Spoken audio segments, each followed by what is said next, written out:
नमस्कार, मी भाऊ तोरसेकर. तुम्ही बघत आहात प्रतिपक्ष. मित्रांनो, काही वेळेला आपल्याला आपलीच ओळख करून द्यायला परक्या माणसांची गरज भासते. अनेकदा गंमत पण असते मित्रांनो. मी जेव्हा जाहीर कार्यक्रमामध्ये जातो तेव्हा माझी पाहुणे किंवा वक्ते म्हणून किंवा व्याख्याते म्हणून ओळख करून दिली जाते, तेव्हा मला गंमत वाटत असते की त्यात जे आपलं वर्णन केलं जातं ते किती काल्पनिक आणि किती खरं आहे याची तुलनाही मला करावीशी वाटते. कारण पाहुणा म्हणून जो आणला आहे ती व्यक्ती फार महत्त्वाची आणि मोठी आहे असं भासवण्यासाठी अनेकदा उत्साही लोक आपल्याला नसलेले गुणसुद्धा चिकटवतात. ही शक्यता असते. पण त्याच्याही पलीकडे एक आणखीन असतं की आपल्यालाही काही गोष्टी माहिती नसतात, आपल्यात चांगल्या असलेल्या त्या दुसऱ्यांना दिसतात. कारण आपण स्वतःकडे सुद्धा आपल्या नजरेने बघत असतो. आणि मग अहंकार नसेल तुम्हाला तर आपल्या त्रुटी आपल्याला कळत असतात, पण आपल्या नकळत देखील आपल्यामध्ये चांगल्या गोष्टी असतात, चांगले गुण असतात. आणि तो पारखी नजरेने बघणारा असेल तो त्या अगत्याने दाखवतो किंवा त्याचा साक्षात्कार घडवतो. हे मी आज एवढ्यासाठी सांगतोय की जो काय विश्वचषक क्रिकेट स्पर्धा आपल्याकडे चालू आहे त्यामध्ये ज्यांना भारताच्या अभिमानाचीच लाज वाटते अशी एक जमात आहे. आणि त्यामुळे त्या जमातीला कोणीही भारताचं कौतुक केलं तरीही त्याचा राग येतो. असे भारतीयच आहेत. आणि तुम्हाला माहिती आहे की तो कोण पाकिस्तानचा रिझवान नावाचा गोलंदाज, आपला फलंदाज, हा आऊट होऊन परत आल्यानंतर जय श्रीराम असं कोणीतरी तिथे बोलत होतं. त्यावरून राजदीप सरदेसाई रडकुंडीला आला होता. किंवा राहुल गांधी तर परदेशी जाऊन सातत्याने भारताची बदनामी करतच असतात. अशा लोकांना भारत हा कसा श्रेष्ठ आहे हे म्हणूनच कोणीतरी बाहेरच्याने सांगावं लागतं. मध्यंतरी कुठच्या तरी एका मला वाटतं इंडिया टुडेच्या कॉन्क्लेव्हमध्ये एक ऑस्ट्रेलियन प्राध्यापक आला होता आणि भारतातले सगळे बुद्धिमंत हे कसे भारत द्वेष्टे आहेत यावरच त्याने व्याख्यान दिल्यासारखी मुलाखत दिली होती. म्हणजे राजदीप जितके आडवे प्रश्न विचारत होता तितका तो भारताचा गौरव सांगत होता.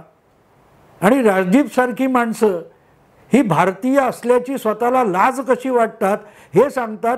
हे अधिक तपशीलवार अभ्यासाने सांगत होता की भारतामधल्या अभिमानाच्या ज्या जागा आहेत, अभिमानास्पद गोष्टी आहेत, त्याकडे पाठ फिरवून आम्ही कसे नालायक आहोत, आम्ही कसे दरिद्री आहोत, आम्ही कसे बेअक्कल आहोत, आम्ही कसे अत्याचारी आहोत हे सांगणारी एक लॉबी भारतामध्ये बुद्धिमान म्हणून मिरवत असते. हे त्या ऑस्ट्रेलियाच्या प्राध्यापकाने सांगावं यासारखी ह्या देशातल्या बुद्धिमंतांसाठी शर्मेची गोष्ट नाही आहे. आणि तुम्हाला माहिती आहे की न्यूयॉर्क टाइम्स असेल, तो वॉल स्ट्रीट जर्नल असेल किंवा वॉशिंग्टन पोस्ट असेल किंवा टाइम मॅगझिन असेल, त्यामध्ये तर मोदींच्या कारकिर्दीमध्ये पदोपदी भारताला अपमानित करण्याचे लेख छापून आणले जातात. आणि मग तिकडे छापून आले की ते कौतुकाने भारतात बघा अमेरिका काय म्हणते, बघा हे जगात आपलं चित्र काय आहे असं अगत्याने सांगितलं जातं.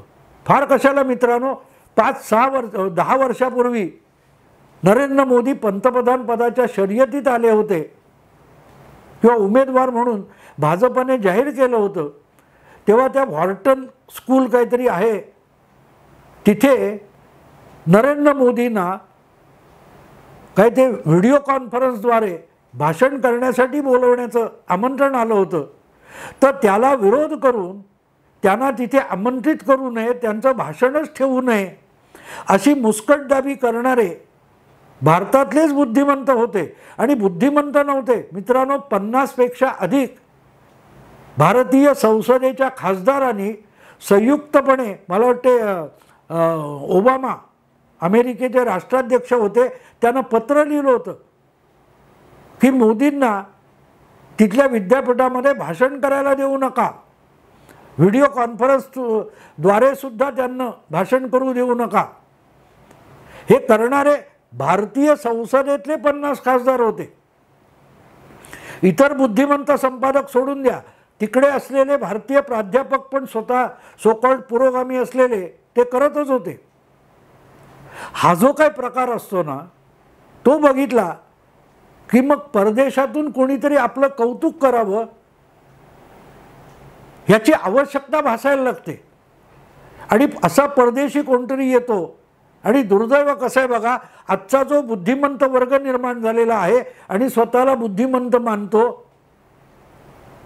तो काँग्रेसचा भक्त. आणि त्या काँग्रेसची स्थापना सुद्धा ह्यूम नावाच्या परकीय माणसानेच केली होती. सांगायचा मुद्दा असा मित्रांनो, की आपण किती चांगले आहोत, भारत हे किती महान राष्ट्र आहे, हे परकीयाने आपल्याला सांगायला लागतं. आणि त्यांनी सांगितलं तरी आपल्या लक्षात येत नाही. ही गंमत आहे मित्रांनो, ही गंमत आहे. आणि त्याला बुद्धिजीवी म्हणतात, जे सतत आपल्या बडे ज्यांना आपण भारतात जन्माला आलो म्हणजे आपण फार पापी आहोत असं वाटतं, ते भारताचे बुद्धिमंत होऊन बसले. यासारखं दुर्दैव नाही आहे मित्रांनो, दुर्दैव नाही आहे. आणि म्हणून मग कोणीतरी परकीयाने आपल्याला आपण भारतीय म्हणून महान आहोत याची जाणीव करून द्यायची वेळ येते.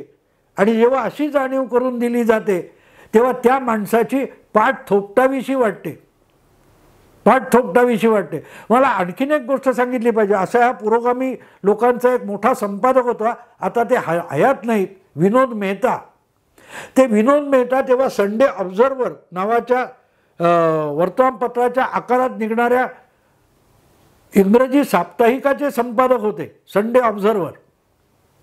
आणि त्यामध्ये ज्यावेळेला 83 साली भारताने विश्वचषक जिंकला त्यावर लेख लिहिताना या विनोद मेहतांनी लिहिलं होतं की ते त्यावेळेला म्हणजे ज्या क्षणी तो विजय झाला आणि सगळ्या जगामध्ये भारताचं कौतुक कपिल देवच्या संघाचं सुरू झालं, तेव्हा ते ताजमहाल हॉटेलमध्ये मुंबईच्या कॅफेटेरियामध्ये बसलेले होते. पार्टी चाललेली होती. आणि ती पार्टी चालली होती त्यावेळेला भारताने विश्वचषक जिंकला म्हणून लंडनच्या त्या कुठल्या स्टेडियमवर भारतीय राष्ट्रगीत वाजवलं गेलं. तेव्हा त्या ताजमहाल हॉटेलच्या त्या कॅफेटेरियामध्ये सगळेच्या सगळे लोक उठून राष्ट्रगीतासाठी उभे राहिले. याचं वर्णन विनोद मेहतांनी केलं होतं की माझ्या आयुष्यात पहिल्यांदा राष्ट्रगीत वाजल्यानंतर असं पंचतारांकित हॉटेलातले कॅफेटेरियातले सगळे लोक सन्मानाने राष्ट्रगीताचा सन्मान राखण्यासाठी उभे राहिले. हे मी पहिल्यांदा बघितलं. याचा अर्थ त्यापूर्वी असा जो स्वतःला एलिट समजणारा अभिजन वर्ग असतो तो राष्ट्रगीताला उभं राहणं सुद्धा कमीपणाचं मानत होता. हेच विनोद मेहतांना त्यातून सांगायचं होतं.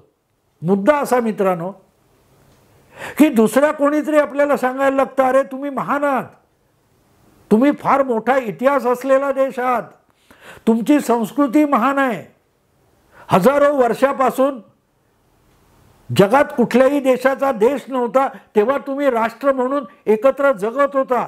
या खंडप्राय भूमीतले लोक स्वतःला एका संस्कृतीचे पूजक आणि उपासक मानत होते आणि म्हणून तुम्ही महान आहात. हे आपल्याला कोणीतरी परकीय माणसाने सांगावं लागतं. कारण इथल्या बुद्धिमंतांना आपण भारतीय आहोत आणि भारतीय संस्कृती महान आहे याचीच लाज वाटते. अभिमानाची लाज वाटणं याचा अर्थ भारतात बुद्धिवाद झालेला आहे. आणि त्यामुळे असा कोणतरी उभा राहतो तेव्हा या अभिजन वर्गात वावरणाऱ्या अनेकांना हिम्मत होते आणि ताठमानेने सांगावंसं वाटतं, येस मी भारतीय आहे, मी जय श्रीराम म्हणणार, मी वंदे मातरम म्हणणार, मी भारत माता की जय म्हणणार. असं कोणीतरी परकीयाने साक्षात्कार घडवला की आपल्याला म्हणावंसं वाटतं, दाखवावंसं वाटतं. नाही तर दाखवायची गरज काय. शरद पवार म्हणतात ना हिंदू आहोत, ते गर्वाने सांगायची गरज काय. पण इस्लाम गर्वाने सांगावं यासाठी मात्र शरद पवार पाठिंबा देत असतात. पण हिंदू गर्व से कहो हिंदू आहे म्हटलं की त्यांचं लगेच चेहरा उतरतो. ही जी पराभूत मानसिकता असते त्यातून राष्ट्र उभं राहत नाही, पण राष्ट्र खच्ची होतं. पण अशा अपराध गंडातून तुम्हाला बाहेर काढणारा एखादा माणूस सापडला तर त्याची पाठ थोपटावीशी वाटते, तो परकीय असला तरी.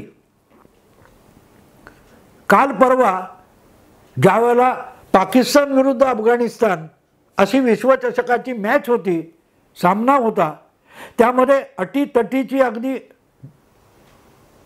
लढाई झाली आणि त्यामध्ये शेवटच्या काय ओव्हरमध्ये अफगाणिस्तानच्या खेळाडूने पाकिस्तानला हरवलं आणि सामना जिंकला.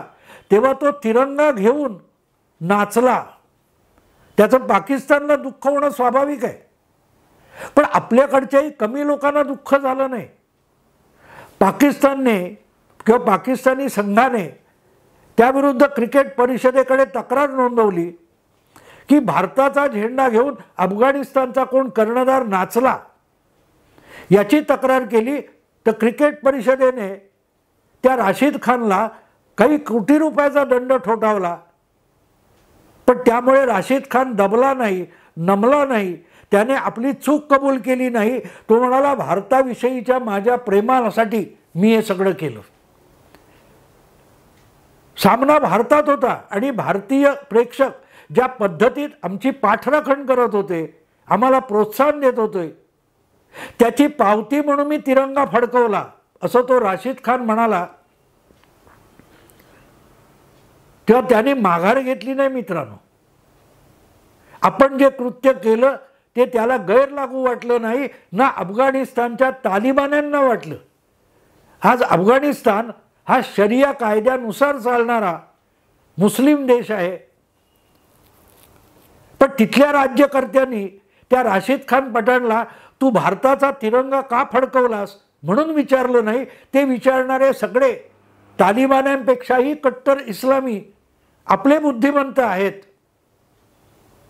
पण अशा वेळेला ह्या सगळ्या पुरोगामी दबावाखाली असलेले लोकसुद्धा तो झिडकारून बाहेर येतात आणि आपल्या भारतीयत्वाचा साक्षात्कार घडवतात. एका तालिबान देशाच्या क्रिकेटपटूसाठी त्याचा साक्षात्कार आपल्याला घडवला गेला आणि तो घडवला म्हणून त्या राशिद खानची पाठ थोपटली पाहिजे मित्रांनो. कारण त्यांनी आपल्याला आपल्यात सुप्त जे भारतीयत्व आहे त्याचा साक्षात्कार घडवला.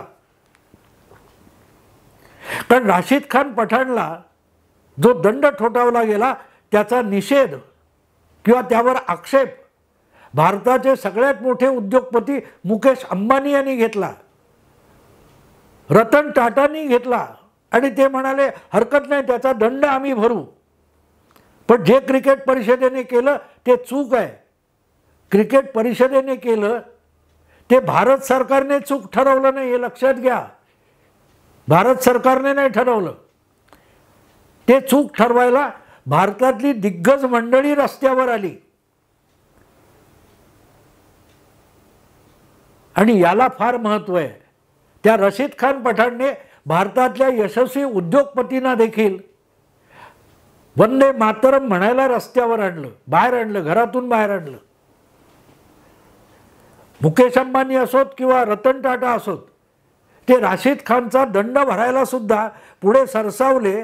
याचं कारण एकच आहे की त्यांना वाटलं की यस, एक अफगाणी तालिबानांच्या राज्यातला एक अफगाण क्रिकेटपटू देखील भारतीयांच्या प्रोत्साहनाला प्रतिसाद देण्यासाठी आणि त्याची पावती देण्यासाठी तिरंगा फडकवत असेल तर त्याला झालेला दंड, त्याची भरपाई करणं ही भारताची जबाबदारी आहे आणि भारतातले श्रीमंत म्हणून आपली जबाबदारी आहे. आपला भारतीयत्वाचा अभिमान साध्या प्रोत्साहनासाठी जर राशिद खान दाखवत असेल तर आपण त्याची भरपाई करायला पुढे आलं पाहिजे. ही वेळ आहे आपलं भारतीयत्व दाखवण्याची. हे जर मुकेश अंबानींना वाटलं असेल, रतन टाटांना वाटलं असेल तर त्याला मित्रांनो साक्षात्कार म्हणतात. साक्षात्कार म्हणतात. राशिद खान पठाण, काय तो राशिद खान असेल, त्याचं नाव मला आता बरोबर लक्षात नाही आहे, पण त्याने तो तिरंगा फडकून काय केलं लक्षात घ्या मित्रांनो. त्याने भारतीयांना खडबडून झोपेतून जागा केलं. अरे अभिमान बाळगा. त्याने पाकिस्तानला खिजवलं नव्हतं, पण पाकिस्तान हा आपल्या द्वेषमूलक भावनेमुळे त्याला तो अपमान वाटला. पण राशीद खानने पाकिस्तानला खिजवण्यासाठी तिरंगा फडकवला नव्हता. त्याने भारताचे अभिमान मानण्यास, भारताचे आभार मानण्यासाठी ते कृत्य केलं होतं. भारतीय रसिकांचं, भारतीय क्रिकेट रसिकांचं अभिनंदन करण्यासाठी, त्यांना अभिवादन करण्यासाठी तो तिरंगा झेंडा फडकवला होता. आणि तेवढंच नव्हतं, ऑस्ट्रेलियाच्या खेळाडूंनी पण तेच केलं. त्यांनी जय श्रीराम म्हणून दाखवलं. मुद्दा असा असतो की जेव्हा परदेशी माणूस असं करतो तेव्हा आपल्याला अभिमान वाटतो. अगदी ट्रम्प 2016च्या निवडणुकीत तुम्हाला आठवत असेल तर 2016च्या निवडणुकीत डोनाल्ड ट्रम्प पण म्हणाले होते, अब की बार ट्रम्प सरकार. मोदींची घोषणा ट्रम्प यांनी हिंदीमध्ये उच्चारली होती अमेरिकेत. आपलं हिंदी तो बोलला याचं आपल्याला कौतुक वाटलं पाहिजे. कुठलीही छोटी गोष्ट असो, नुसतं खाण्यापिण्यावर, सुखवस्तू जगण्यावर राष्ट्र आणि समाज उभा राहत नाही. समाज हा अभिमानावर उभा राहतो, अभिमानावर उभा राहतो. जोपर्यंत अभिमान आहे तोपर्यंत राष्ट्र असतं, समाज असतो, देश असतो. कारण जी जमिनीवर नसतं राष्ट्र, राष्ट्र तुमच्या मनामध्ये, रक्तामध्ये असतं, अभिमानामध्ये असतं. ते प्रत्यक्षात आणण्यासाठी तो अभिमान कामी येतो. हजारो स्वातंत्र्य सैनिकांनी आत्मबलिदान केलं. रोजच्या रोज स्वातंत्र्योत्तर काळात हजारो सैनिक, आपले जवान हे युद्ध खेळताना किंवा घातपातामध्ये बळी गेलेला आहे त्यांचा. कशासाठी गेला? त्यांच्या कुटुंबाचा करता धरता गेलेला असतो, पण तरीही त्यांना अभिमान असतो. मला आठवतं त्या मुंबईच्या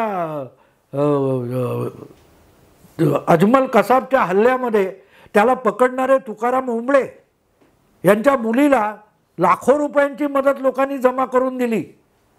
पण त्या तुकाराम ओंबळेंच्या कन्येने सांगितलं, माझ्यापेक्षाही ज्यांना गरज आहे यांना हे पैसे द्या. अनेक पोलीस असेच मारले जात असतात. तो तिचा अभिमान असतो. तिला पैशाची गरज नव्हती. पैसे संसार चालवायला उपयोगी असतात, पण तिच्या मनात आपल्या पित्याविषयीचा जो अभिमान होता तो पैशात मोजला जात नाही, हे तुकाराम ओंबळेंच्या मुलीला कळत होतं, मुलीला कळत होतं. ते या देशातल्या बुद्धिमंतांना कळत नाही. पुरोगामित्वाने आपल्या देशातल्या बुद्धिमानांच्या मेंदूला गंज चढलेला आहे, त्याचा तो पुरावा आहे. आणि तो गंज जर रशीद खान या अफगाण खेळाडूने खरवडून काढला असेल तर त्याची पाठ आपण थोपटली पाहिजे. कारण एक तालिबान्यांचं राज्य असलेला अफगाणचा खेळाडू हा भारतीयांना त्यांच्या राष्ट्रीयत्वाची जाण करून देतो. अमेरिकेच्या फौजेला, रशियाच्या फौजेला तालिबान धर्मांध असतील पण त्यांनी संपवलं. याचं कारण त्यांच्यामध्ये धर्मांधता असेल पण राष्ट्रप्रेमसुद्धा आहे. आम्ही मुस्लिम आहोत म्हणून पाकिस्तानची दादागिरी आणि पाकिस्तानचं आक्रमण सहन करणार नाही. अफगाणिस्तानमध्ये पाकिस्तानची ढवळाढवळ चालणार नाही, ही कठोर भूमिका घेऊन तालिबान उभे राहतात. धर्मांध असतील पण ते देशप्रेमी सुद्धा आहेत.